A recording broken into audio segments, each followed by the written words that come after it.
من يهده الله فلا مضل له ومن يضلله فلا هادي له وأشهد أن لا إله إلا الله وحده لا شريك له وأشهد أن سيدنا وسندنا وحبيبنا ومولانا محمدا عبده ورسوله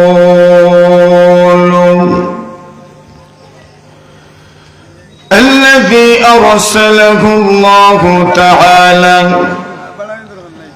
إلى كافة الناس بشيرا ونذيرا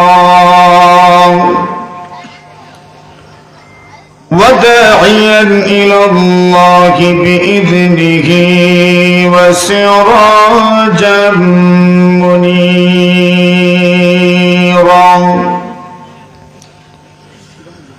أما بعد فأعوذ بالله من الشيطان الرجيم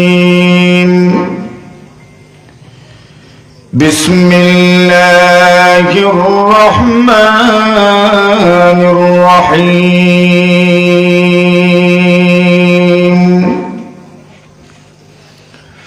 فاسألوا أهل الذكر إن كنتم بضوا العلم بقبض العلماء حتى إذا لم يبق عالما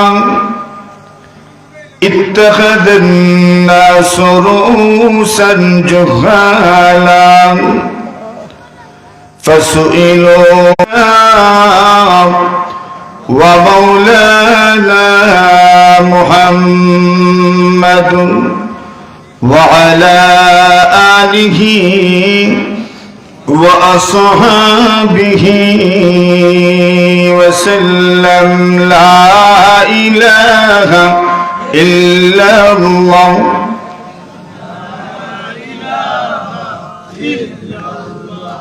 لا إله إلا الله محمد رسول الله ঐতিহ্যবাহী দ্বীনি বিদ্যাপীঠ নিশ্চিন্তপুর ইসলামিয়া মাদ্রাসা শরীফপুর কোলাউড়া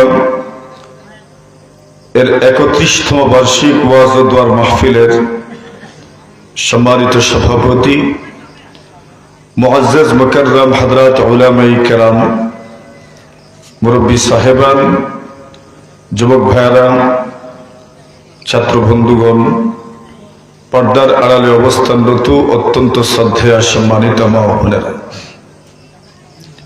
আলোচনার শুরুতে আল্লাহ রাব্বুল আলামিনের অসংখ্য অগণিত শুকরিয়া আদায় করছি, যিনি মহতে মাহফিলের এ পর্যায়ে আপনাকে আমাকে রহমতে বরকতি শামিয়ানার নিচে বসে কোরআন ও সুন্নাহের আলোকে কিছু কথা বলার ও শোনার তৌফিক দান করেছেন। এজন্য আমরা প্রত্যেকেই আল্লাহ তাআলার শুকরিয়া আদায় করি। আমরা সবাই পড়ি আলহামদুলিল্লাহ। আমার তো ইচ্ছা ছিল বয়ান হবে না, দূরের মেহমান যারা তাদের বয়ান বেশি হওয়ার দরকার। আমরা তো আর আছি, কোনো না কোনো এক মাহফিলে দেখা তো হবেই, ঠিক না? এজন্য বয়ান না করলেও তো অসুবিধা নেই। কে দেখুন আপনারা, না না ওই তো কেউ বলে না কিছু, এর মানে সবাই আমার কথার সাথে সমর্থন আছে। এটাই তো আমি চাই, আমার পক্ষের লোকজন বেশি থাকার দরকার।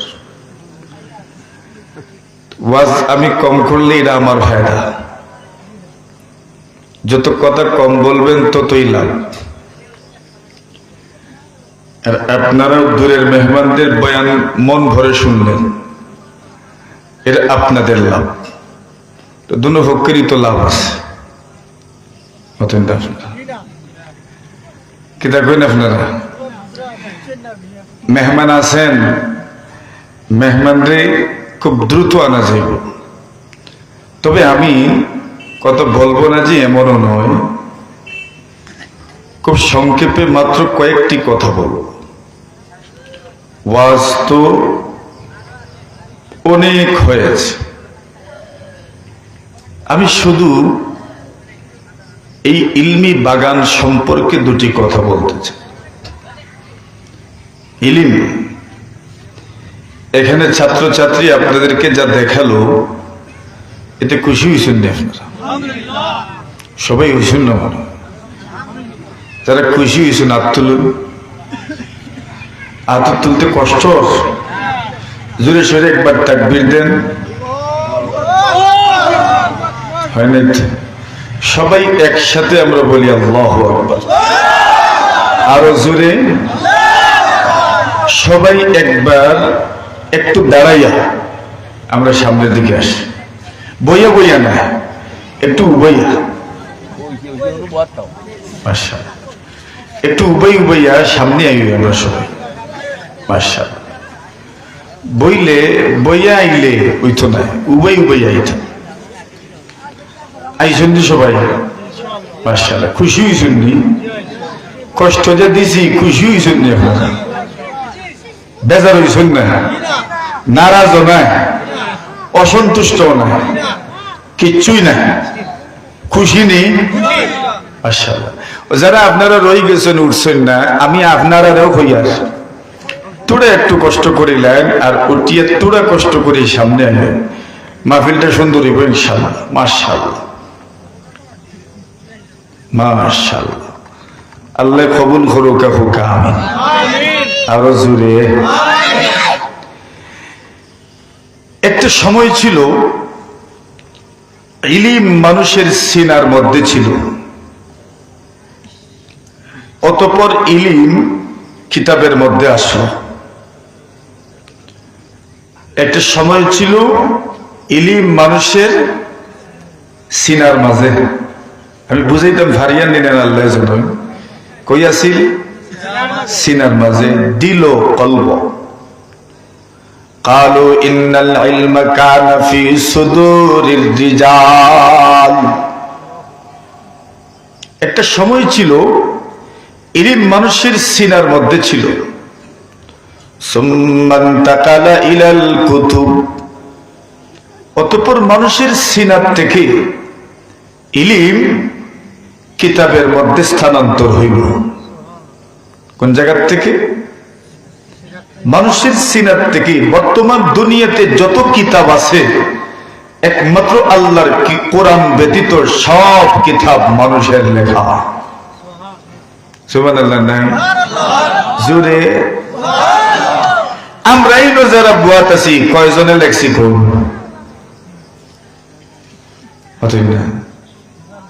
লেখছেন না? পড়ছেন তো? তাহলে এবার চিন্তা করেন, এখানে যারা আমরা আছি, আমরা কোনো কিতাব লিখি নাই, কোনো বই লিখি নাই। তো মানুষের সিনার মধ্যে যে ইলিম ছিল, ওই ইলিম স্থানান্তর হয়ে এসেছে কিতাবের মধ্যে, পুস্তিকার মধ্যে। তো যদিও কিতাবের মধ্যে ইলিম এসেছে, কিন্তু এখনো ইলমের চাবি জ্ঞানী মানুষের হাতেই রয়েছে। ইলমের চাবি কার হাতে? জ্ঞানী মানুষের হাতে। ইন্নাল ইলমা কানা ফি সুদুরির রিজাল সুম্মা ইন্তাকালা ইলাল কুতুব ওয়া সারাত মাফাতিহুহু বিআইদির রিজাল। যদিও ইলম মানুষের সিনার ভিতরে ছিল, সেখান থেকে স্থানান্তর হয়ে পুস্তিকার মধ্যে আসলো, কিন্তু এখনো ইলমের চাবি, জ্ঞানের চাবি জ্ঞানী মানুষের হাতে রয়ে গেছে। যতক্ষণ পর্যন্ত আপনি জ্ঞানী মানুষের দ্বারস্থ হবেন না, ততক্ষণ পর্যন্ত ইলমের নূর আপনি পাবেন না, ঠিক কিনা? ইলমের নূর পেতে হলে জ্ঞানী মানুষের ধারেই আপনাকে যেতে হবে। এদের ধারস্থ না হওয়া পর্যন্ত ইলমের নূর পাবেন না, কেননা চাবি এখনো তাদের হাতে। সুবহানাল্লাহ। চাবি ছাড়া যদি গাড়ি চালাইতে চান তো ঠেলানি ছাড়া আর কোনো গতি নেই। ঠেলানি লাগবো। আর চাবি ছাড়া যদি কারো ঘরে ঢুকতে চান তাহলে তালা কাটা ছাড়া কোনো গতি নাই। আর ইলিম এমন এক সম্পদের নাম, এটা চুরিও করা যায় না। চুরি করা যায়? ইলিম এমন এক সম্পদের নাম, যেই সম্পদ কোনোদিন চুরি করা যায় না। এটা জীবনেও কেউ চুরি করতে পারবে না। ইলিম এমন এক সম্পদের নাম, এটাকে চুরি করা যায় না। এবার বলছেন ইলিম আপনি অর্জন করবেন কোথা থেকে? আমরা তো বুঝতে পারলাম ইলিম মানুষের সিনার মধ্যে ছিল, মানুষের সিনার থেকে আসলে বই পুস্তকের মধ্যে। এবার বই পুস্তকে যে ইলিম আছে ওইটার চাবিও জ্ঞানী মানুষের হাতে। তো ইলিম আপনি অর্জন করবেন কোথা থেকে? খতিব বাগদাদি রাহিমাহুল্লাহু তাআলা লেখেন, ইয়াকুনু কাদ আখাযা ফিকহু মিন আফওয়াহিল উলামা লা মিনাস সুহুফ। খতিব বাগদাদি লিখেন, একজন মানুষের জন্য উচিত সে ইলম অর্জন করবে উলামায়ে কেরামের জবান থেকে। লা মিনাস সুহুফ, শুধু বই পুস্তক পড়ে কেউ আলিম হতে পারবে না, শুধু বই পুস্তক পড়ে কেউ জ্ঞানী হতে পারবে না, যতক্ষণ পর্যন্ত উলামায়ে কেরামের কাছ থেকে ইলম অর্জন না করবে। এই জন্য আমাদের মা বাবা সকালবেলা আমাদেরকে বক্তব্য দিতেন, এরপরে যখন একটু বড় হলাম আমাদেরকে মাদ্রাসার বারান্দায় আর না হয় স্কুলের বারান্দায় ঘোরার জন্য দিলেন। কেন? ইলম অর্জন করতে হয় মানুষের জবান থেকে। ইয়াকুনু কাদ আখাযা ফিকহু মিন আফওয়াহিল উলামা লা মিনাস সুহুফ। উলামায়ে কেরামদের জবান থেকে ইলম অর্জন করতে হয়। উলামায়ে কেরামের জবান থেকে যখন ইলম অর্জন করতে হবে, তাহলে উলামায়ে কেরামদেরকে আমরা বাড়িতে কিনে নিয়ে আসব নাকি তাদের কাছে যাওয়া লাগবে? জোরে কোন, জোরে কোন। তাদের কাছে যাওয়া লাগবে। এই জন্য দেখে যে আগের যুগে এবং এখনো আল্লাহর কিছু বান্দারা আছেন যারা দূরে দূরে উলামায়ে কেরামের কাছে যান, সপ্তাহে যান, জুম্মাবারে যান, অন্য সময়ে যান, উলামায়ে কেরামদের কাছে কিছু সময় বসেন, কিছু কিছু ইলম অর্জন করতে চান। আল্লাহু আকবার। আব্দুল্লাহ ইবনে আব্বাস রাদিয়াল্লাহু তাআলা আনহুমা বলেন, আব্দুল্লাহ ইবনে আব্বাস রাদিয়াল্লাহু তাআলা আনহুমা ইলম অর্জন করার জন্য এই পরিমাণ কষ্ট করেছেন। আপনি এসেছেন কোথা থেকে? বড় নিশ্চিন্তপুর থেকে, আর না হয় দত্তগ্রাম থেকে, আর না হয় মজমপুর থেকে, আর না হয় বুইগাঁও থেকে, আর না হয় মাদানগর থেকে, আর না হয় দক্ষিণ পূর্ব পশ্চিম উত্তরের যে কোনো একটা গ্রাম থেকে। কি পরিমাণ দূরত্ব হবে? মাত্র 1 কিলো নয়, 2 কিলো নয়, 3 কিলো, 4 কিলো, 5 কিলোই হইল, এর চাইতে তো আর বেশি হওয়ার কথা নয়। আব্দুল্লাহ ইবনে আব্বাস রাদিয়াল্লাহু তাআলা আনহুমা বলেন, আমি যখন জানতাম এই দুনিয়াতে কোন মানুষের সিনাত, কোন মানুষের সিনাত একটা মাত্র হাদিস আছে, ওই হাদিসটা শেখার জন্য আমি যাত্রা শুরু করতাম, সফর শুরু করতাম। একদিন, 2 দিন, 3 দিন, 4 দিন, 5 দিন করেন আমি সফর করতে করতে ওই আলিমের ঘর পর্যন্ত পৌঁছে যেতাম। কোন সময় ওনার ঘর পর্যন্ত পৌঁছতেন 3 দিন সময় লেগে যেত, কোন সময় তো আমার 4 দিন সময় লেগে যেত, কোন সময় তো 5 দিন সময় পর্যন্ত লেগে যেত। এই অঞ্চলের মানব ইলম অর্জন করার জন্য, ওয়াজ শোনার জন্য বরুণা গিয়েছেন, এমন দৃষ্টান্ত আছে না নাই? জোরে কইন আছে না নাই? ইলম অর্জন করার জন্য 40 মাইল পর্যন্ত গিয়েছেন, 40 কিলো পর্যন্ত গিয়েছেন। এই জন্য আব্দুল্লাহ ইবনে আব্বাস বলেন, আমি 1 দিন, 2 দিন, 3 দিন, 4 দিন, 5 দিন, 6 দিন, কোন সময় তো 1 মাসের দূরত্ব আমি অতিক্রম করেছি। আব্দুল্লাহ ইবনে আব্বাস রাদিয়াল্লাহু তাআলা আনহুমা বলেন, আমি ইলম অর্জন করার জন্য রওনা হইলাম। কোন সময় গরমের মৌসুম, চতুর্দিকে ধুলা ভালো। আরবে যারা আছেন তারা জানেন, আরবের মাটি, এত শুকনা মাটি এবং দোলার অভাব নাই, দুর্বারের কোনো অভাব নাই। আর ওই সময়ের অবস্থা তো আরো করুণ ছিল। এখন তো কিছুটা নাই উন্নত, এখন তো রাস্তাঘাটও আছে। ওই যুগে তো রাস্তাঘাটও ছিল না, পাহাড়ি অঞ্চল ছিল, পাহাড় কেটে রাস্তা বানানোর কোনো মোড়ক ছিল না, কোনো সুযোগও ছিল না। এমন রাস্তা মরুভূমি দিয়ে হাঁটতে হয়, পাহাড়ি অঞ্চল, পাহাড়ের পথ মারিয়ে গন্তব্যে যেতে হয়। আব্দুল্লাহ ইবনে আব্বাস বলেন, আমি যেতে যেতে ক্লান্ত হয়ে যেতাম। আমি যখন ওনার বাসা পর্যন্ত পৌঁছলাম, ওনার রেস্টের সময়, ওনার আরামের সময়, ওনার বিশ্রামের সময়, এখন আমার কি করণীয়? আব্দুল্লাহ ইবনে আব্বাস বলেন, আমি একদম ক্লান্ত পরিশ্রান্ত। উনি ঘরের দরজা বন্ধ করে দিয়ে আরাম করছেন, রেস্ট নিচ্ছেন, বিশ্রাম করছেন। আমার শরীরটাও ক্লান্ত হয়ে গেছে, পরিশ্রান্ত হয়ে গেছে। সফর যারা করেন তারা বুঝেন, মাত্র একদিনের সফর করলেই পুরাটা শরীর মাটি হয়ে যায়। গাড়ি চললেও শরীরটা যেন মাটি হয়ে যায়। আব্দুল্লাহ ইবনে আব্বাস বলেন, আমি তো পায়ে হেঁটে গিয়েছি, আর না হয় ঘোড়ায় চড়ে গিয়েছি, আর না হয় উঠে চড়ে গিয়েছি, আর না হয় গাধাকে আরোহণ করে গিয়েছি। এইভাবে যখন আমি ক্লান্ত হয়ে পড়ি, আমার গায়ের চাদরটাকে আমি বালিশ বানাইলাম, ওই চাদরের মধ্যে আমি ঘুমিয়ে যাই। আল্লাহর বান্দা বলেন, এইবার যার কাছে এসে ইলম অর্জন করার জন্য এসেছি, উনি ঘরের দরজা খোলেন, ঘরের দরজা খুলে দেখেন আমি ওনার ঘরের দরজার সামনে শুয়ে আছি। তখন কিন্তু আমার চোখটা লেগে গেছে, আমার ঘুম চলে আসে। যখন উনি আমাকে দেখেন, আরে আব্দুল্লাহ ইবনে আব্বাস কেমন মানুষ, কেমন মানুষ!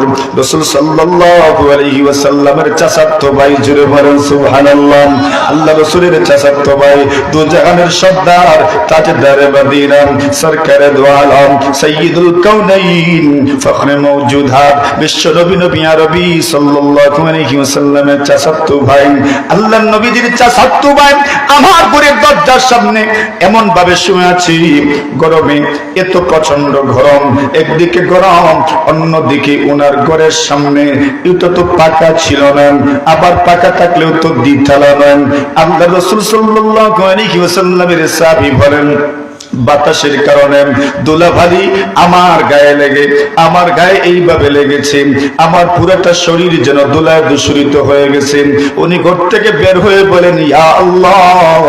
আরে নবী আলাইহিস সালাতু ওয়াস সালামের চাচাতো ভাই আব্দুল্লাহ ইবনে আব্বাস আমার দরজার সামনে। আল্লাহর নবীর সাহাবী বলেন, আব্দুল্লাহ, তোমার কি জরুরত ছিল? তোমার কি প্রয়োজন ছিল? তোমার যদি কোনো প্রয়োজন থাকে, তুমি যদি শুধু আমাকে বলতে, আমার ওইটা প্রয়োজন, আমি নিজে তোমার ঘরের সামনে হাজির হয়ে যেতাম। কেন? তুমি নবীজির চাচাতো ভাই, নবীজির চাচাতো ভাই হওয়ার পরে এত কষ্ট করে আমার ঘরে আসবে, আমার ঘরের দরজার সামনে আপনি চাদরটা মোড়া দিয়ে ঘুমিয়ে পড়বেন, চাদরটাকে বালিশ বানায় আপনি ঘুমিয়ে পড়বেন, মাটির মধ্যে শুয়ে পড়বে। আমি নবীর উম্মত হিসেবে তা সহ্য করতে পারি না। আব্দুল্লাহ ইবনে আব্বাস বলেন, না না, তা হতে পারে না। আমি নবীজির চাচাতো ভাই হইতে পারেন, কিন্তু আমি তো ছাত্র, আমি হইলাম ছাত্র। আপনার কাছ থেকে ইলম অর্জন করার জন্য এসেছি, আপনি হইলেন আমার উস্তাদ, আমি হইলাম ছাত্র। ইলম মানুষের দুয়ারে যায় না, ইলমের দুয়ারে মানুষকে ধর্ণা দিতে হয়, ঠিক কিনা? ইলম মানুষের দুয়ারে যায় না। আল্লাহ ইলমু ইউতা ওয়ালা ইয়াতি, ইলমের কাছে যেতে হয়, ইলম মানুষের ঘরে যায় না, মানুষের ঘরের দরজায় ইলম যায় না। ইলমের এত সম্মান, এত সম্মান, ইলম অর্জন করার জন্য উলামায়ে কেরামের দ্বারস্থ হতে হয়, উলামায়ে কেরামের কাছে যেতে হয়। আব্দুল্লাহ ইবনে আব্বাস বলেন, আমি এসেছি আপনার কাছে নাকি রাসূলুল্লাহর ওই হাদিসটা আছে? আল্লাহর নবীর সাহাবী এবার চোখের পানি ছেড়ে দিয়ে বলেন, একটা হাদিসের জন্য তুমি বুঝি 1 মাসের সফর অতিক্রম করে এসেছ, 1 মাসের রাস্তা অতিক্রম করে তুমি আমার কাছ থেকে একটা হাদিস নেওয়ার জন্য এসেছ। আব্দুল্লাহ ইবনে আব্বাস সম্পর্কে বলা হয়, আব্দুল্লাহ ইবনে আব্বাস রাদিয়াল্লাহু তাআলা আনহু, নবী আলাইহিস সালাতু ওয়াস সালামের যখন ইন্তেকাল হয়ে গেল, উনি তখনও ছোট্ট বালক, সবেমাত্র বালিগ হয়েছেন, সবেমাত্র বালিগ হয়েছেন, বয়স 14 কিংবা 15 হবে, এর চেয়ে বেশি নয়। আব্দুল্লাহ ইবনে আব্বাস নবী আলাইহিস সালাতু ওয়াস সালাম বেশি দিন পান নাই। কেন? উনি ছোট ছিলেন। নবীজি তো আল্লাহর দুনিয়া থেকে চলে গেলেন। এইবার আব্দুল্লাহ ইবনে আব্বাস তার সাথী সঙ্গীদেরকে বলেন, চলো রে চলো, আল্লাহর নবীর বড় বড় সাহাবীরা এখনো জীবিত আছেন। আবু বকর জীবিত আছেন, উমর জীবিত আছেন, উসমানও জীবিত আছেন, আলীও জীবিত আছেন, আব্দুর রহমান ইবনে আওফ জীবিত আছেন। বড় বড় সাহাবীরা জীবিত আছেন। তাদের কাছে যাই আর তাদের কাছ থেকে ইলম অর্জন করে আমরা আমাদের ইলমের ঝুলি সমৃদ্ধ করি।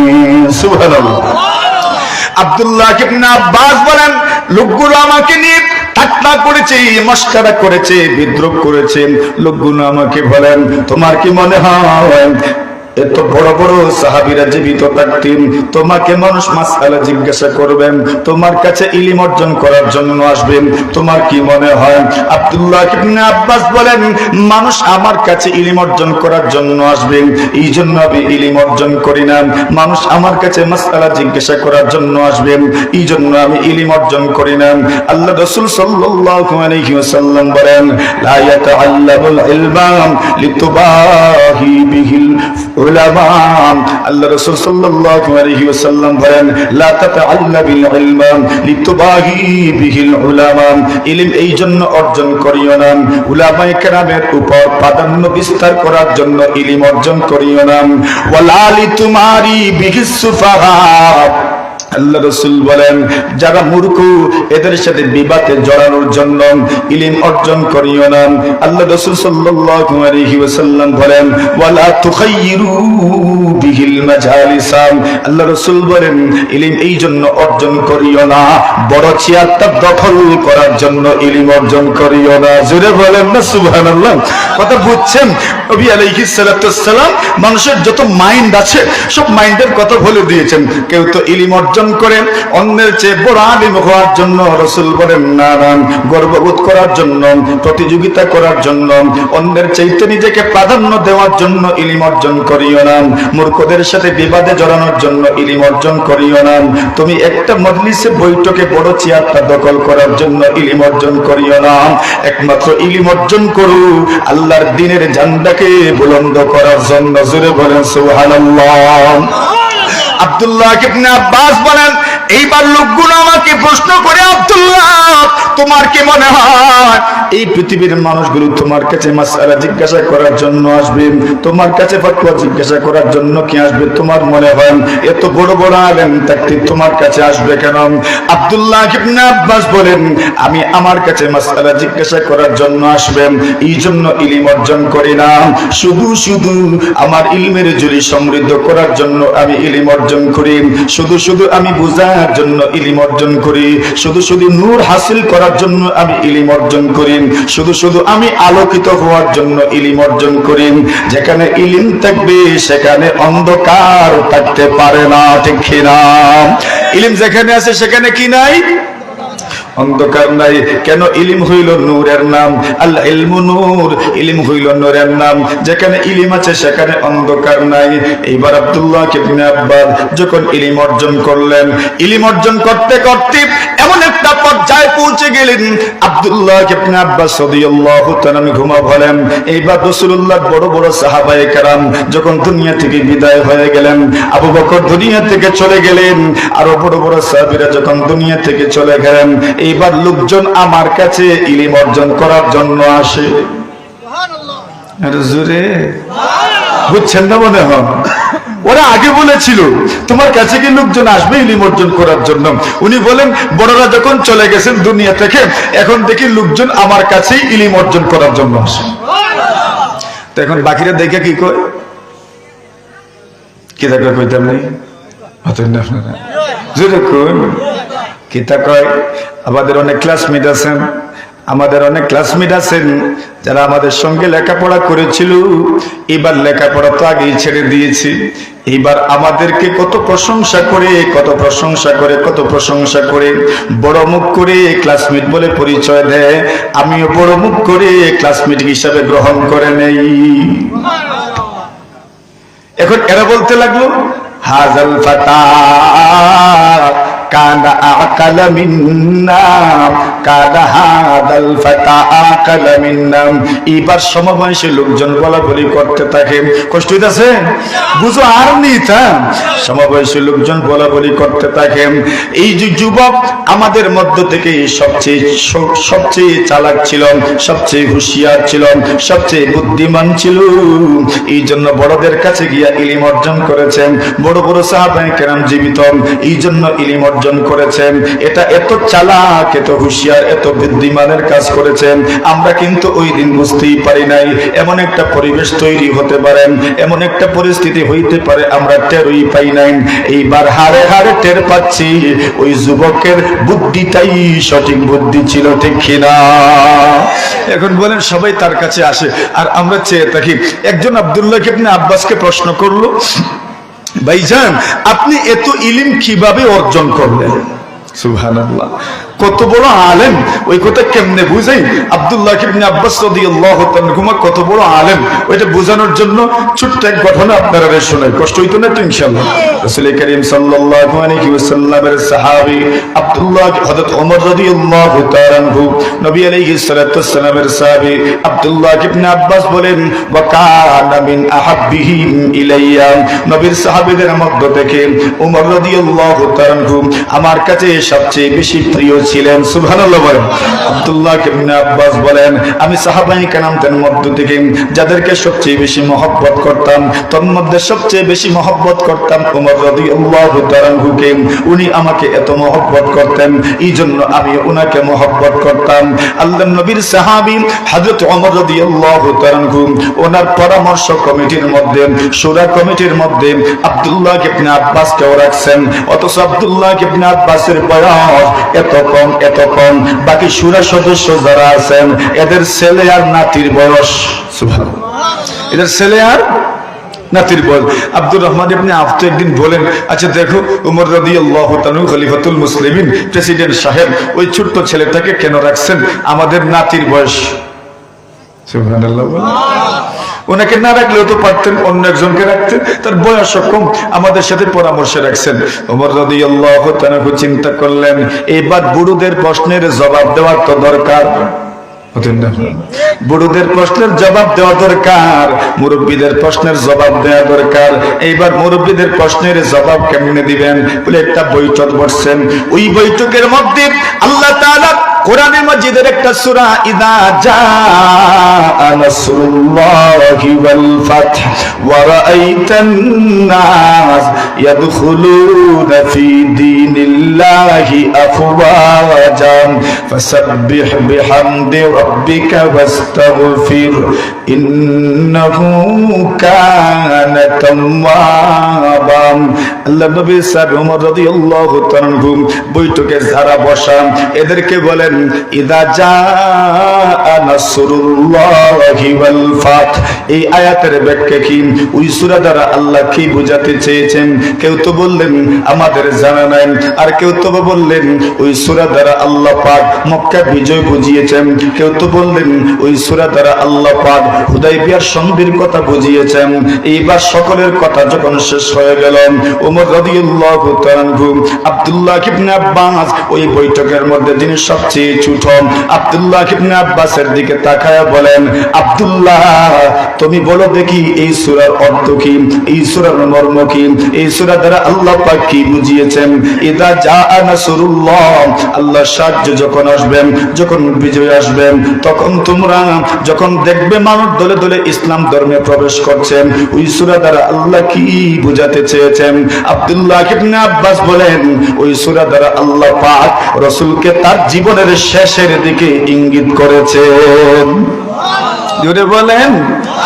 বাকিরা বলেছেন এখানে হুদায়বিয়া সন্ধির কথা বলা হয়েছে, আর না হয় মক্কা বিজয়ের কথা বলা হয়েছে। আব্দুল্লাহ ইবনে আব্বাস বলেন, ওই সূরা দ্বারা আল্লাহ পাক রাসূল সাল্লাল্লাহু আলাইহি ওয়াসাল্লামকে ইঙ্গিত করছেন, আর বেশি দিন দুনিয়াতে থাকবেন না, আর বেশি দিন দুনিয়াতে থাকবেন না, আর বেশি দিন দুনিয়াতে থাকবেন না। আল্লাহর নবীর সাহাবী ওমর বলেন, এটা আমারও মত। আর জোরে এটা আমার মত। এবার চিন্তা করেন, সমস্ত সাহাবায়ে কেরাম বুঝে নিলেন এই ছোট্ট ছেলেটাকে যে ওমর রাখেন এর মধ্যে বড় একটা কারণ আছে, যুক্তি আছে, তার ইলম আছে, জ্ঞান আছে। জোরে বলেন ঠিক কিনা? এই জন্য কেউ প্রশ্ন করেছে, আব্দুল্লাহ ইবনে আব্বাস আপনি এত ইলম অর্জন করলেন কিভাবে?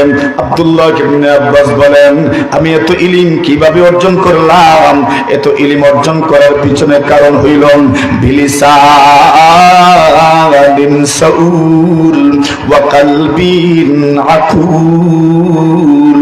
আব্দুল্লাহ ইবনে আব্বাস বলেন, আমি এত বেশি ইলম অর্জন করেছি দুইটা মাধ্যমে। একটা মাধ্যম হলো অতিরিক্ত জিজ্ঞাসাকারী জবানের মাধ্যমে, অতিরিক্ত জিজ্ঞাসাকারী জবানের মাধ্যমে, মানে আমি আমার জিহ্বার মাধ্যমে জবান দ্বারা বেশি প্রশ্ন করতাম। সুবহানাল্লাহ। তাহলে ইলম অর্জন করার মাধ্যম, প্রশ্ন করে ইলম অর্জন করতে হয়।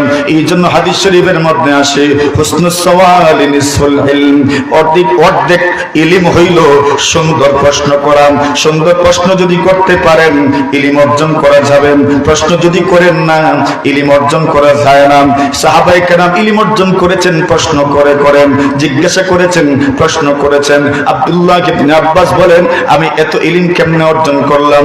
বিলিসানিন সাউল, আমার জবানটা অধিক জিজ্ঞাসাকারী ছিল। 2 নম্বর ওয়া কলবিন আকুল, আল্লাহ তাআলা আমাকে এমন একটা হৃদয়ের অধিকারী বানিয়েছিলেন, এমন একটা দিলের অধিকারী বানিয়েছিলেন যেই অন্তরটা ছিল বুদ্ধিমান অন্তর। সুবহানাল্লাহ। আমার অন্তরটা ছিল বুদ্ধি দিয়ে ভরা। আল্লাহু আকবার বলেন। তাহলে বোঝা গেল ইলম অর্জন করতে গেলে কি লাগে? বুদ্ধিও। জোরে কোন? এই জন্য মানুষ বলে 1 মন ইলমর লগে 9 মন, 10 নাই, 1 মন কমাইছে মানুষ। এখন 10 থেকে 1 মন কমাইলো বিদার লাগে। 1 মন ইলমের লগে 9 মন, বলে 10 তো পুরা। 1 মন ইলিম আর 9 মন আকল মিলাই হইল কত? ওই 10 হইছে। ওই মানুষ বলে 1 মন ইলমের লগে কত লাগে? 9 মন আকল লাগে। আব্দুল্লাহ ইবনে আব্বাস বলেন, বিলিসানিন সাউল ওয়া কলবিন আকুল। উনি বলেন, আমি কেমন ভাবে প্রশ্ন করতাম? আল্লাহর নবীর সাহাবী আব্দুল্লাহ ইবনে আব্বাস বলেন, আল্লাহর নবী সাল্লাল্লাহু আলাইহি ওয়াসাল্লামের সাহাবী ওমর, আমি ওনার 2 বছর খেদমত করেছি শুধু একটা আয়াতের তাফসীর জিজ্ঞাসা করার জন্য। জোরে বলেন সুবহানাল্লাহ। কয় আয়াতের তাফসীর? মাত্র 1 আয়াতের তাফসীর জিজ্ঞাসা করার জন্য 2টা বছর ওনার সাথে অবস্থান করেছি। মাকাস্তু সানাতাইন, আমি 2টা বছর অবস্থান করেছি ওমর রাদিয়াল্লাহু তাআলা আনহুর সাথে মাত্র একটা আয়াতের তাফসীর জিজ্ঞাসা করার জন্য। উনি বলেন, সুযোগ হয় না, সময় হয় না। একদিন উজুর পানি ঢালছিলাম। সুবহানাল্লাহ বলেন। তাহলে বোঝা গেল বড়দেরকে উজুর পানি ঢালে দিলেও সওয়াব। আল্লাহর নবী সাল্লাল্লাহু আলাইহি ওয়াসাল্লামের সাহাবী আব্দুল্লাহ ইবনে আব্বাস বলেন, একদিন উজুর পানির ব্যবস্থা করে দিচ্ছিলাম আর উজুর পানি ঢেলে দিচ্ছিলাম। তবে মনে রাখবেন, কেউ যদি সুস্থ সবল হয়, যদি অসুস্থতা থাকে না, তবে উজুর পানি ঢেলে দেওয়ার কোনো দরকার নেই। যদি অসুস্থ হন তবে আপনি উজুর পানি ঢেলে দিবেন, এর মধ্যে আপনারও সওয়াব। অন্যজন এমন ফায়দা নিতে পারেন, এমন খেদমত নিতে পারেন, কোনো অসুবিধা নেই। কিন্তু যদি আপনার কোনো সমস্যা থাকে না, তবে অন্যের মাধ্যমে উজুর ক্ষেত্রে সহযোগিতা নেওয়া অনুচিত। সুবহানাল্লাহ। কথা বুঝে আসছে? এটা অনুচিত। আর যদি কোনো ওজর থাকে, সমস্যা থাকে, তো আপনি সহযোগিতা নেবেন। অর্থাৎ ওমর রাদিয়াল্লাহু তাআলা একদিকে কত ব্যস্ত মানুষ, আর আব্দুল্লাহ ইবনে আব্বাসের মতো মানুষ খেদমত করছেন। উনি বলেন, আমি উজুর পানি ঢেলে দিচ্ছি আর উজুর পানি ঢালতে ঢালতে ওই আয়াতের তাফসীর আমি জিজ্ঞাসা করেছি। জোরে বলেন। বুঝছেন নি কি পরিমাণ সময়ের গুরুত্ব ছিল তাদের কাছে? বলে ওই আয়াতের তাফসীর আমি জিজ্ঞাসা করেছি উজুর পানি ঢালতে ঢালতে। আব্দুল্লাহ ইবনে আব্বাস রাদিয়াল্লাহু তাআলা আনহু বলেন, যাহাবা রাসূলুল্লাহ সাল্লাল্লাহু আলাইহি ওয়াসাল্লাম লিহাজাতিহি, নবী আলাইহিস সালাতু ওয়াস সালাম কাজায়ে হাজতের জন্য গেলেন, পেশাব করতে গেলেন। আল্লাহর নবীর সাহাবী শুনেন, মন দিয়ে শুনেন, মানুষের যদি পেশাবের পরে তার পেশাবের পরে পানি নেওয়ার, পানির যদি আপনি ব্যবস্থা করে দিতে পারেন, পারেন, এর মধ্যে সওয়াব। যারা ছোট ইলম অর্জন করো, জ্ঞান অর্জন করো, মাদ্রাসায় পড়ো, স্কুলে পড়ো, বড় ভাইদের জন্য উজুর পানির ব্যবস্থা করে দিবাম, বড় ভাইদের জন্য পেশাব করার পরে পানি নিবেন, এই পানির ব্যবস্থা করে দিবাম, মায়েদের জন্য পানির ব্যবস্থা করে দিবাম। অনেক ঘরে বাথরুমে এখনো আপনার মোটর লাগানো হয় নাই, ওই জায়গায় বাথরুমে পানি নিতে হয়। যারা ছোট আছো, স্কুলে পড়ো, মাদ্রাসায় পড়ো, মায়েদের জন্য পানি নিয়ে দাও, বালতি ভরে ভরে দিও। কি ফায়দা, কি ফায়দা। আব্দুল্লাহ ইবনে আব্বাস রাদিয়াল্লাহু তাআলা আনহু বলেন, আমি যখন আল্লাহ রাসূল সাল্লাল্লাহু আলাইহি ওয়াসাল্লামকে কাযায়ে হাজতের জন্য যেতে দেখলাম, রাসূল পেশাবের জন্য যাচ্ছেন। ওই যুগে তো আর ঘরে বাথরুম ছিল না, বাহিরেই ছিল। এই জন্য এখনো ডাক্তারের কাছে গেলে আগে জিকেই তো বারগর হয়নি, কিটা জিকেই তো অতএব কিতা এটা হুন জন্য মনে করেন ডাক্তারের কাছে গেলেই ডাক্তার জিকেই তো বারগর হয়নি। কেন? আগের যুগে বাথরুম ঘরের ভিতরে ছিল না, এটা বারে থাকতাম। ওই জিকায় বারগর হয়নি মানে বাইরে যাওয়া আর আওয়া হয়নি। দেখছেন কি সুন্দর শব্দ, বাপরে বাপ, বারগর হয়নি। আগে ছিল বাহিরে। রাসূল সাল্লাল্লাহু আলাইহি ওয়াসাল্লামের আমল, কানা রাসূলুল্লাহ সাল্লাল্লাহু আলাইহি ওয়াসাল্লাম ইযা যাহাবা লি হাজাতিহি আবাদা ফিল মাজহাম। রাসূল দূরে যেতেন, দূরে যেতেন, দূরে যেতেন, কাছে যেতেন না, অনেক দূরে যেতেন পেশাব করার জন্য, অনেক দূরে যেতেন। আব্দুল্লাহ ইবনে আব্বাস বলেন, ফাতাবিতুহু আনা ওয়া গুলাম, আমি আর আরেকটা ছেলে, এটা আমার বন্ধু, আমার ফ্রেন্ড, আমি আর ওই ছেলেটা নবীর পিছনে পিছনে ছুটলাম। সুবহানাল্লাহ, জোরে বলেন। নবী আগে আগে পেশাব করার জন্য গেছেন, আর আমি আর আমার বন্ধু, আমার ক্লোজ ফ্রেন্ড, আমার সবচেয়ে ভালো বন্ধু, আমার বেস্ট ফ্রেন্ড, ইলম অর্জন করার ফ্রেন্ড, ছাত্র জীবনের বন্ধু, আমার ছাত্র জীবনের বন্ধুত্ব এমন বন্ধুত্ব, ওই বন্ধুত্ব জীবনেও শেষ হয় না, ঠিক কিনা? জোরে বলেন। ঠিক, জীবনেও শেষ হয়, জীবনেও শেষ হয় না। ছাত্র জীবনের বন্ধুত্ব, ছোটবেলার বন্ধুত্ব জীবনেও শেষ হয় না। এমন একটা গুরুত্বপূর্ণ বন্ধুত্ব ছোটবেলার বন্ধুত্ব আর ছাত্র জীবনের বন্ধুত্ব। এখন আর বন্ধুত্ব তেমন খুঁজে পাওয়া যায় না, এখন সব বন্ধুত্ব ফেসবুক, ঠিক না বেটি? আগে ছিল অফলাইনে বন্ধুত্ব, আর এখন হইল অনলাইনে বন্ধুত্ব। এই জন্য অনলাইনের বন্ধুত্বে কোনো স্বাদ নাই, কোনো মজা নাই, ঝগড়া আছে। আর অফলাইনের বন্ধুত্বে এখনো আগের বন্ধুত্ব ঠিকই আছে। কথা বলেন ঠিক না? এই বন্ধুত্ব সবচেয়ে মূল্যবান বন্ধুত্ব ছিল। এখনো বন্ধুদেরকে পেলে আর ক্লাসমেটদেরকে পেলে মনে হয় যেন নিজের মায়ের পেটের ভাইকে পেয়েছি। ঠিক না? এখন আল্লাহর বান্দা আব্দুল্লাহ ইবনে আব্বাস বলেন, ফাতাবিউতুহু আনা ওয়া গুলাম, আমি আর ওই ছেলেটা নবী আলাইহিস সালাতু ওয়াস সালামের পিছনে পিছনে ছুটলাম। মানা ইদাওয়াতুম মিম্মা, আমাদের সাথে এক বদনা পানিও ছিল। কি আছিল? জোরে কোন কিতা লইয়া গেছেন? পানি নিয়ে গেছেন। এইবার আব্দুল্লাহ ইবনে আব্বাস বলেন, আমরা পানি নিয়ে গেলাম। এরপর আমি আল্লাহ হাত্তা ইযা কুনতু ইনদা কিবাইহি, নবী আলাইহিস সালাতু ওয়াস সালামের পায়ের গোড়ালির একদম পিছনে ছিলাম, মানে নবীজির এত কাছে ছিলাম।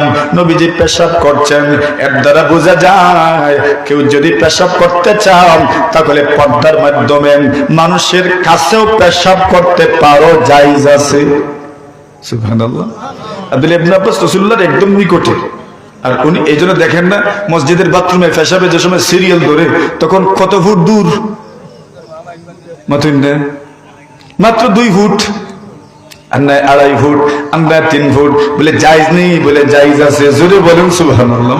আব্দুল্লাহ ইবনে আব্বাস বলেন, হাত্তা ইযা কুনতু ইনদা কিবাই, আমরা যখন রাসূল সাল্লাল্লাহু আলাইহি ওয়াসাল্লামের একদম পাশে ছিলাম, আল্লাহ রাসূলের পায়ের গোড়ালি আর আমার মধ্যে বেশি দূরত্ব ছিল না, আমি পানির বদনা রেখে দিলাম। নবী যখন পেশাব শেষ করলেন, এরপরে ঢিলা নিলেন। ঢিলা নেওয়ার পরে পয়গম্বর আলাইহিস সালাতু ওয়াস সালাম এইবার পানি নিলেন। পানি নিয়েছেন, আল্লাহ রাসূল তো নিজে পানি নিয়ে যান নাই, পানি কে রেখেছে তাও দেখেন নাই। আল্লাহর পয়গম্বর আলাইহিস সালাতু ওয়াস সালাম এইবার সাহাবীদেরকে এসে বলেন, মান ওয়াদাল মাম, পানি কে রেখেছেন, পানি কে রেখেছি, পানি কে রেখেছেন। আব্দুল্লাহ ইবনে আব্বাস বলেন, আমি পানি রেখেছি ইয়া রাসূলুল্লাহ। আব্দুল্লাহ ইবনে আব্বাস বলেন, ফাদাম্মানি রাসূলুল্লাহ সাল্লাল্লাহু আলাইহি ওয়াসাল্লাম। আব্দুল্লাহ ইবনে আব্বাস বলেন, আমার রাসূল সাল্লাল্লাহু আলাইহি ওয়াসাল্লাম আমাকে এইভাবে কোলে জড়ায়া ধরেছেন। জোরে বলেন, আমাকে এইভাবে যখন কোলে জড়ায় ধরেছেন, ফাদাম্মানি রাসূলুল্লাহ সাল্লাল্লাহু আলাইহি ওয়াসাল্লাম, নবী আলাইহিস সালাতু ওয়াসসালাম আমাকে এইভাবে কোলে জড়ায় ধরছেন। শুধু কোলে জড়ায় ধরেন নাই, আমার জন্য দোয়া দিয়েছেন, আল্লাহুম্মা আল্লিমহুল কিতাব ওয়া ফাক্কিহহু ফিদ্দীন। আয় আল্লাহ, আমার আব্দুল্লাহকে কোরআন সুন্নাহর ইলম দান করো, আর তাকে দিনের সহি সমাজ দান করো। জোরে বলেন সুবহানাল্লাহ। আব্দুল্লাহ ইবনে আব্বাস বলেন, ওই যে দোয়া করেছেন রাসূল সাল্লাল্লাহু আলাইহি ওয়াসাল্লাম, এক দোয়াতেই বেড়া পার। কি করছিলেন না, কিতা করছিল তাই? খালি পেশাব করার পরে ফানি লুয়ার লাগি ফানি দিসলা। সুবহানাল্লাহ। আরো জোরে। দেখছেন কি আমল? ওই ছোট্ট আমল আপনার কাছে ছোট মনে হয়, কিন্তু ওই আমল ছোট নয়। কেউ যদি আপনার থেকে উপকৃত হয়ে, আপনার মাধ্যমে যদি কেউ উপকৃত হন, আর যদি মন থেকে দোয়াটা দিয়ে দেন, তাহলে জীবনটা পার হয়ে যাবেন। জীবনে কত বাথরুম পরিষ্কার করেছি হিসাব নাই। বাথরুম পরিষ্কার করিয়েন, মসজিদের বাথরুম পরিষ্কার করিয়েন সুযোগ হইলেন, মাদ্রাসার বাথরুম পরিষ্কার করিয়েন সুযোগ হইলেন। মানুষ যখন আপনি বাথরুম পরিষ্কার করবেন, আরেকটা মানুষ যখন ওই বাথরুমে পেশাব করার জন্য ঢুকবেন, তার মনটা খুশি হইব। পরিষ্কার একটা বাথরুমে আসলাম, মনটা যখন তার খুশি হইব, আর দোয়ার দরকার নাই, তার এইটার নামই হইল দোয়া। সুবহানাল্লাহ। বাথরুম পরিষ্কার করিয়েন, নিজের ঘরের বাথরুমটা পরিষ্কার করিয়েন। শুধু নারীদের উপর জিম্মাদারি দিয়েন না, এদের উপর জিম্মাদারি দিলে হবে না। তাদের কাজের অভাব নাই, সন্তানটা কোন সময় দরজা পার হইয়া কোথায় চলে যায় ওই দিকে খেয়াল রাখবে, নাকি বাথরুম হারপিক নিয়ে ধৌত করব। এই জন্য নিজে একটু সহযোগিতা করিয়েন, ঘরের ফ্লোরটা মুছতে একটু সহযোগিতা করিয়েন। কেন? ওইটা যদি পরিষ্কার রাখতে পারেন, তাহলে আল্লাহ তাআলা আপনার আমলনামায় সওয়াব দান করবেন। আপনি উজুর পানির ব্যবস্থা করে দিয়েন, মানুষের পেশাব করার পরে পানি নেওয়ার ব্যবস্থা করে দিয়েন, বড় ভাইদের ব্যবস্থা করে দিয়েন, ছোট ভাইদেরও ব্যবস্থা করে দিয়েন, বড়দের জন্য কাজ করিয়েন। বাবার পাল্লে জুতাটা একটু পায়ে পরায়া দিয়েন, মায়ের জুতাটাও পায়ে পরায়া দিয়েন। দোয়া বলতে হবে না, বলতে হবে না। ওই যখন জুতাটা পরায়া দিবা, চোখ থেকে যে পানি পড়বেন, আর মনটা যে খুশি হবে, তোমার দুনিয়াটাই উজালা হয়ে যাবে। ঠিক কিনা? কথা বুঝছেন? দোয়া চেয়ে নিতে হয় না, চাই আর কত দোয়া নিবা? দোয়া তো চেয়ে, আপনি কি চাইবেন বলে? আপনি কি জানেন কোনটা আপনার দরকার? জানেন না তো। আমি খুব গভীরে কথা বলছি, মনে রাখিয়েন, আপনার দরকার কোনটা আপনি জানেননি। আগামীকাল কি হবে আপনার জীবনে আপনার জানা আছে নাই, তো আপনার দরকার কি তাও তো আপনি জানেন না। আপনি যেটা চাইছেন এটা আপনার জন্য উপযোগী নাও তো হইতে পারে। সুতরাং মানুষের খেদমত করা, খেদমত করলে আর দোয়া চাইতে হবে না, যেটা আপনার দরকার আল্লাহ আপনাকে এটাই দান করবেন। আব্দুল্লাহ ইবনে আব্বাস বলেন, এইভাবে আমি ইলম অর্জন করেছি, ছোটরা ইলম অর্জন করেছে। আব্দুল্লাহ ইবনে আব্বাস ছোট বয়সে ইলম অর্জন করেছেন। আপনাদের এখানেও ছোটরা ইলম অর্জন করেছে। খুশি না বেজার? জোরে বলেন, জোরে বলেন, খুশি না বেজার? যারা খুশি হাত তুলেন। মাশাআল্লাহ। এবার আসেন, আমাদের এখানে মেয়েরাও আসেননি? জোরে কোন? আরো জোরে। মেয়েরাও আছে। নবী আলাইহিস সালাতু ওয়াসসালাম বলেন, ওরে উম্মাহ, লা ইয়াতাআল্লামুল ইলমা মুস্তাহিন ওয়ালা মুস্তাকবির। আল্লাহর নবী সাল্লাল্লাহু আলাইহি ওয়াসাল্লাম বলেন, যারা অযথা লজ্জা বোধ করে তারা ইলম অর্জন করতে পারে না, যারা অহংকারী করে তারাও ইলম অর্জন করতে পারে না। ঠিক না বে ঠিক? যাদের অহংকার আছে এরাও ইলম অর্জন করতে পারে না, আর যারা লজ্জা বেশি এরাও ইলম অর্জন করতে পারে না। আপনি কি অহংকার করবেন বলেন? আমি কি অহংকার করব ইলম অর্জন করার ক্ষেত্রে? কি আছে আমার যে আমি অহংকার করব?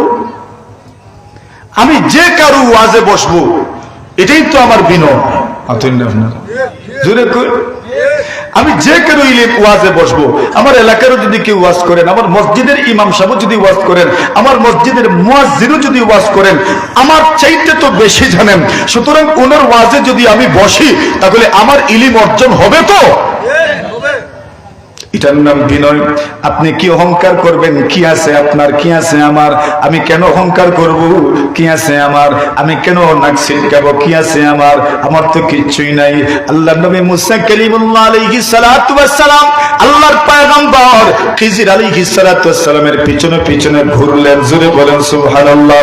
অথচ নবী এমন নবী, এমন নবী, এমন নবী, যেই যুগে যেই নবী আসেন ওই নবী সেই যুগের সবচেয়ে বড় আলেম। জোরে বলেন সুবহানাল্লাহ। ওই নবীর চাইতে বড় কোনো আলেম নাই। যেই নবী যেই যুগে আসেন সেই নবী সেই যুগের সবচেয়ে বড় আলেম। মুসা আলাইহিস সালাতু ওয়াস সালামকে একজন প্রশ্ন করেছিল, ও মুসা, এই দুনিয়াতে আপনার চাইতে বড় কোনো আলেম আছেন বলে কি আপনি জানেন? মুসা নবী বলেন, জানা নাই। সুবহানাল্লাহ। এর মানে বুঝিতে চাইছেন আমি ওই তো বড় আলেম। এই কথাটা আল্লাহর কাছে এত বেশি পছন্দ হয় নাই, যদিও কথা সত্য, কথা ঠিক বটে। কেন যেই নবী যেই যুগে আসেন এই নবী সেই যুগের বড় আলেম, কিন্তু আল্লাহর কাছে কথাটা কেমন লাগছে, আল্লাহ ওই ছোট্ট বিষয়ে পরীক্ষা নিয়ে নিছেন। জোরে বলেন সুবহানাল্লাহ। এটা আমার পরীক্ষা নেবেন না, আমি তো আল্লাহর এত প্রিয় নয়, আপনারও নিবেন না, আপনি আল্লাহর এত প্রিয় নয়। তবে জানেন না তো আপনি প্রিয় কিনা। যদি আপনি প্রিয় হন তাহলে ছোট্ট ছোট্ট কথার কারণে আল্লাহ পরীক্ষা নেবেন। যে যার যত বেশি মহব্বতের হয় সে তার এত ছোট কথায় অভিমান করে। করে নিলে না বলে কেন করে? বলে মহব্বত বেশি, যে আমি এত মহব্বত করি তো সেইটা করবো কেন? কিন্তু যার সাথে মহব্বত নাই এর চেয়ে বড় অপরাধ করলে কয় দেখ এটা তো এমন হই।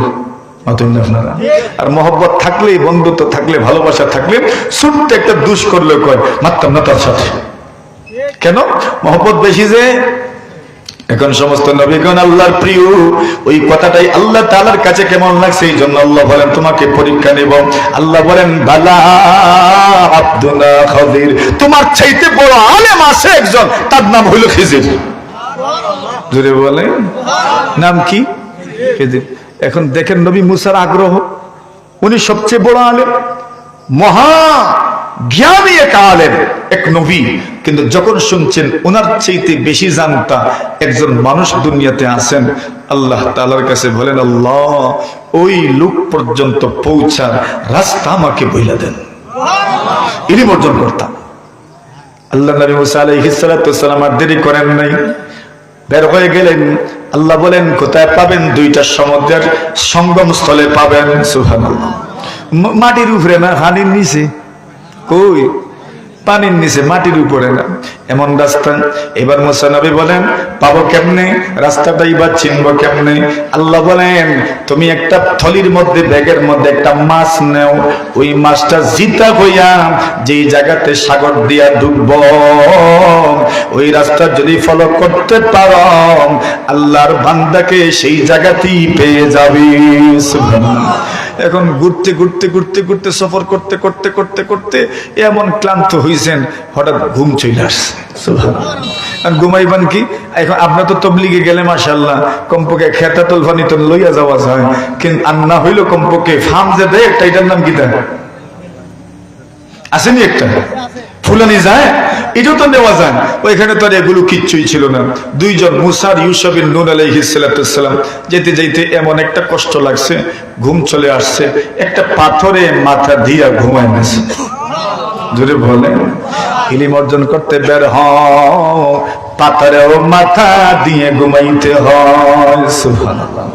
ইলম অর্জন এত সহজ নয়, এত সহজ নয়। আব্দুল্লাহ ইবনে আব্বাস চাদরটা মাথার নিচে দিয়ে আল্লাহর নবী সাল্লাল্লাহু আলাইহি ওয়াসাল্লামের সাহাবীর দরজার সামনে একবারে শুয়ে পড়েছেন, দুলাবালু শরীরে লাগছে, এরপরেও ইলম অর্জন করার থেকে বিরত থাকেন নাই। কেন?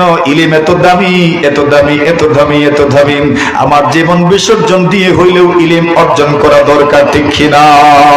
মুসা আলাইহিস সালাম বলেন ঘুমাইলাম, এখন ঘুম থেকে উঠার পরে ঘুমে থাকতে থাকতে মাছ জিতা হইয়া সমুদ্রকে সুড়ঙ্গ করে চলে গেছে। জোরে। এখন ইউসুফ বিন নূন তো খাদিম, উনি আর বলেন নাই, সামনে চলে গেছে, রাস্তা সামনে না ফালাইয়া গেছেন কি? জোরে কোন ফালাইয়া গেছেন কি? যত সামনে যান, এইবার মুসা আলাইহিস সালাতু সালাম বলেন, আতিনা গাদাআনা লাকাদ লাকিনা মিন সাফারিনা হাদা নাসাবা। তাড়াতাড়ি খাবার দাও, বড় ক্ষুধা লাগছে। ওই মনে হইছে ওনার মাছ তো নাই। সুবহানাল্লাহ। উনি বলেন, ইয়া রাসূল, নবী মুসা মাছটা তো যখন ঘুমিয়েছিলেন ওই সময়ই বের হয়ে চলে গেছে। মুসা নবী বলেন, তো বললেন না কেন? এটাই তো আমাদের গন্তব্য। আবার ফিরে আসলেন, গেলেন, খিজিরের সাথে সাক্ষাৎ হইল। সাক্ষাৎ হওয়ার পরে কি বলে? আল্লাহু আকবার, হাল আত্তাবিউকা আলা আন তুআল্লিমানি মিম্মা উল্লিমতা রুশদা। আল্লাহর নবী মুসা আবেদন করেন, ওগো আল্লাহর ওলি, ওগো আল্লাহর বান্দা, আল্লাহর প্রিয় মানুষ, হাল আত্তাবিউকা, আমি কি আপনার পিছনে পিছনে আসতে পারি? আমি কি আপনার পিছনে ঘুরতে পারি? আমি কি আপনার সাথে থাকতে পারি গো? কেন থাকবেন? কেন থাকব? আপনি আলা আন তুআল্লিমানি, আপনি আমাকে শিক্ষা দিবেন, মিম্মা উল্লিমতা রুশদা, আল্লাহ আপনাকে যা শিখিয়েছেন ওই শিক্ষা থেকে আমাকে সামান্য হইলেও শিখাবেন। সুবহানাল্লাহ। ঘুরছেন পিছনে পিছনে, মুসা নবী ঘুরছেন খিজির আলাইহিস সালাতু সালামের পিছনে পিছনে ইলম অর্জন করার জন্য। আমি কে আর আপনি কে? সুবহানাল্লাহ। আমি আর আপনি কে? বলে আমি কইতাম আমার ইলম আছে। মুসা আলাইহিস সালাম ঘুরছেন খিজির আলাইহিস সালামের পিছনে পিছনে। খিজির বলেন, আপনি পারতেন না। সুবহানাল্লাহ। কেটা কইছেন? আপনার দ্বারা হইতো না। বলে কিসের লাগি? আপনি হইলেন শরীয়তের নবী, আমি হইলাম তাকওয়িনী নবী। আপনার এক জ্ঞান ধারণা, আপনার শরীয়ত এক জাতের, আমার শরীয়ত আরেক জাতের, দুজনের মাইল লাগবো। সুবহানাল্লাহ। কিতা লাগবো? মাইল লাগছেও। এখন কিতা লাগছে এটা কইতাম না আজকে, ওইদিকে যাওয়ার কথাও না আমার। না ওইদিকে না, ওইদিকে আরেকদিন যাইবো না ইনশাআল্লাহ, আল্লাহ সুযোগ দিলেন। আমি বুঝাইতে চেয়েছি যে দেখেন মুসা আলাইহিস সালাতু সালাম এত বড় নবী হওয়ার পরেও, মহাজ্ঞানী হওয়ার পরেও ইলম অর্জন করার জন্য আরেকজনের পিছনে ঘুরছেন নি? আমাদেরও উলামায়ে কেরামের দ্বারস্থ হওয়ার দরকার আছে না নাই? ইলম অর্জন করার জন্য উলামায়ে কেরামের দ্বারস্থ হওয়ার দরকার। তবে অহংকার ছাড়তে হবে। 2 নম্বর, অযৌক্তিক লজ্জা ত্যাগ করতে হবে। লজ্জা ভালো জিনিস, আল হায়া মিনাল ঈমান, লজ্জা ঈমানের অংশ, তবে অযৌক্তিক লজ্জা ভালো নয়। এজন্য আয়েশা সিদ্দিকা রাদিয়াল্লাহু তাআলা আনহা প্রশংসা করেছেন, আনসারী মহিলাদের, মদিনার মহিলাদের প্রশংসা করেছেন, রাহিমাল্লাহু নিসা আল আনসার ওয়া ফি রিওয়ায়াতিন নি'মান নিসাউ নিসাউল আনসার লাম ইয়ামনাহুন্নাল হায়া আন আইয়াসআলনা আন আমরি দীনিহিন্না। আম্মাজান আয়েশা বলেন, আল্লাহ আনসারী মহিলাদের উপর রহম করুন, লজ্জার কারণে ইলম অর্জন করার থেকে এরা বিরত থাকে নাই। মহিলা হইয়াও এমন এমন প্রশ্ন রাসূলকে করেছে যেটা পুরুষও করত না। সুবহানাল্লাহ। কেন? বলে লজ্জা কইরা হইতো না এখানে, রাসূল গেলে কি, রাসূল চলে গেলে ইলম অর্জন করা আর যাবে না। সুবহানাল্লাহ। তাহলে ইলম অর্জন করার দরকার আসেনি? ইলম ছিল মানুষের কোথায়? সিনায়। আসছে কই? জোরে কোন? বইয়ের ভিতরে। কিন্তু এখনো চাবি কার হাতে? জ্ঞানী মানুষের হাতে, উলামায়ে কেরামদের হাতে এখনো চাবি রয়ে গেছে। যোগ্য ইলম ছিল মানুষের সিনায়, এসেছে বই পুস্তকের মধ্যে, কিন্তু চাবি এখনো কার হাতে? উলামায়ে কেরামদের হাতে। এই জন্য আমাদের মা বাবারা আমরা নিয়াই কার কাছে দেন? আর সকালবেলা কই দেন, হুজুর ও দিলাম আনিয়া খালি আড্ডি আমার আর ঘুষ আপনার। কিন্তু কই নি আড্ডি আমার আর ঘুষ তো আপনার। এটা তো হইয়া আইন আর কি। এর পরে না একটা বাড়ি মারলেও খোয়ার সময় কোন কিতা বলে আর আমার আর ঘুষ আপনার। এই জাতি ইলিমে হইতো না। বাড়ি দড়ি দুইটা যদি খায় না তো কিওর ইলিমিটা? বাড়ি না খেলে কি জাতির ইলিম? এই জন্য গল্লাও খাওয়া লাগবো, বাড়ি দড়ি খাওয়া লাগবো নি না? খাইছুন না নিতা মাতুন না? আমিও খাইছি, আপনিও খাইছেন। খেয়ে খাইছে না কই? সবাই খাইছে। খাইতে খাইতে খাইতে খাইতে আল্লাহ একটা পর্যায়ে নিয়েছেন। সুবহানাল্লাহ। তো ইলিম কিছু কষ্ট তো করতেই হবে। দিন ইলমের এই মার্কাজ আপনাদের আল্লাহ কবুল করুন বলেন আমিন। জোরে কইনা আমিন। মোটামুটি আলোচনা আমার যা করার করে ফেলছি, আর আলোচনা দরকার নাই। মেহমান আসবেন, আলোচনা করবেন। তবে একটু কথা আছে আপনাদের সাথে আমার, শুনবানি আপনারা? কারা কারা শুনবা? আল্লাহ আল্লাহ রে বা, আপনার এই বান্দা খোল আমার কথা মানবা কইছেন। এরা যত তা আপনার কাছে কইবা সবটা আপনি মানি নাই জান। জোরে কইন।